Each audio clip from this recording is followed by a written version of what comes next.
Hello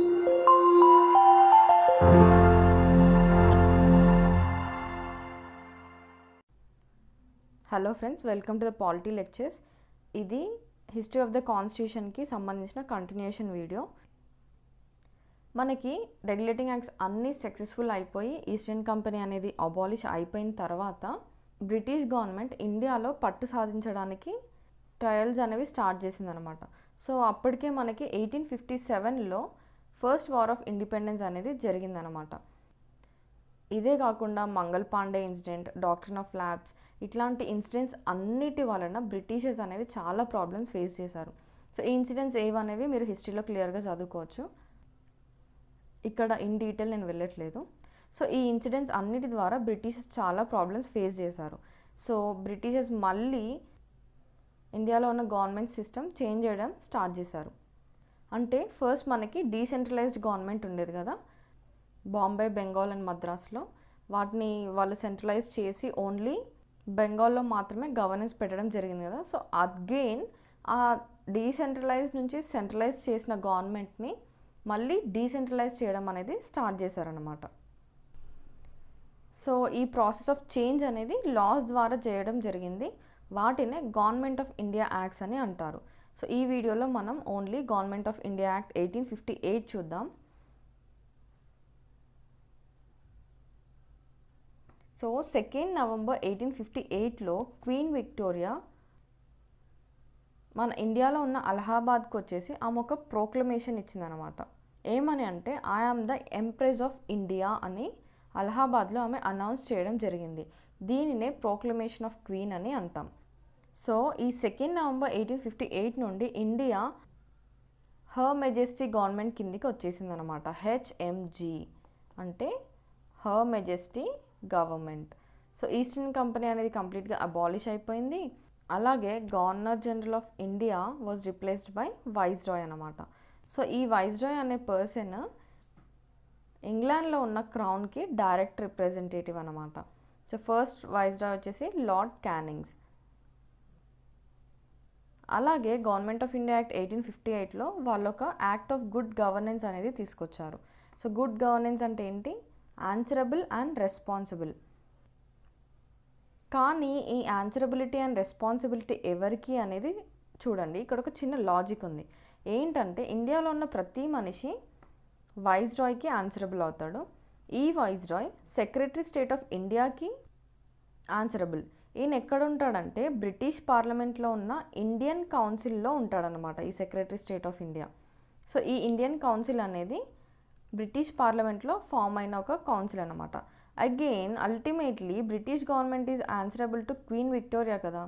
so ఇక్కడ ఏంటి, every one in India are answerable to Queen Victoria who is sitting in England అనమాట. So ఈ answerability and responsibility మన ఇండియాలో ఉన్న పర్సన్స్కి కాదు, మన ఇండియాలో ఉన్న పర్సన్స్ క్వీన్ విక్టోరియాకి ఆన్సరబుల్. సో ఈ గుడ్ గవర్నెన్స్ అనేది not for India, ultimately it is good for England. Indians were very angry అనమాట. వాళ్ళు చాలా కోపంగా వార్ డిక్లేర్ చేయాలనే ఒక థాట్లో ఉన్నప్పుడు, బట్ బ్రిటిషర్స్కి చాలా అప్పటికే కొన్ని ఎక్స్టర్నల్ ఫ్యాక్టర్స్ ద్వారా వాళ్ళకి ఆల్రెడీ ప్రాబ్లమ్స్ స్టార్ట్ అయ్యాయి. సో అగైన్ ఇండియాలో కూడా ఒక వార్ వద్దనే ఉద్దేశంతో బ్రిటిష్ గవర్నమెంట్ ఇండియన్స్ని గవర్నెన్స్లో ఇంక్లూడ్ చేసే ప్రాబ్లం ఉండదు అని ఉద్దేశించి వాళ్ళు ఈ డీసెంట్రలైజేషన్ ప్రాసెస్లో సపరేట్ లెజిస్లేటివ్ కౌన్సిల్స్ అనేవి ఫామ్ చేసి అందులో ఇండియన్స్ని కూడా ఇంక్లూడ్ చేయాలని డిసైడ్ చేశారనమాట. సో దీనికోసం వాళ్ళు ఇండియన్ కౌన్సిల్స్ యాక్ట్స్ అనేవి పాస్ చేయడం స్టార్ట్ చేశారు.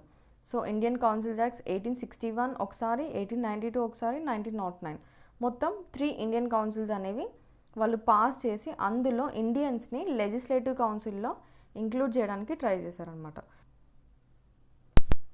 సో మనం ఇంతకుముందు చెప్పుకున్నట్టుగా ఇండియన్స్ని గవర్నెన్స్లో ఇంక్లూడ్ చేయడానికి సపరేట్ లెజిస్లేటివ్ కౌన్సిల్స్ అనేవి ఫామ్ చేసి అందులో ఇండియన్స్ని మెంబర్స్గా చేయడానికి బ్రిటిష్ గవర్నమెంట్ డిసైడ్ అయిందనమాట.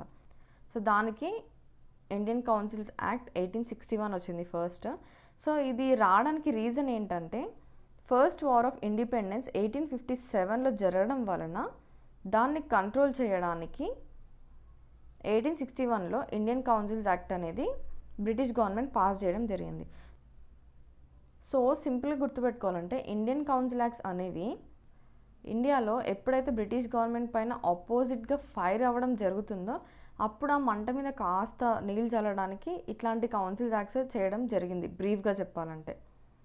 So first war of independence 1857 జరగగానే మనకి ఇమ్మీడియట్లీ 1861లో ఇండియన్ కౌన్సిల్ యాక్ట్ రావడం జరిగింది.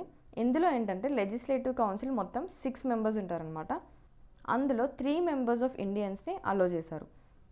కానీ వీళ్ళు బై నామినేషన్స్ మాత్రమే అలో చేయడం జరిగింది. అంటే అగైన్ మళ్ళీ వాళ్ళ ఇష్టం, బ్రిటిషర్స్ ఇష్టం. వాళ్ళు ఎవరైతే ఒక 3 ఇండియన్స్ని నామినేట్ చేస్తారో వాళ్ళు లెజిస్లేటివ్ కౌన్సిల్లో కూర్చోవచ్చు అన్నమాట.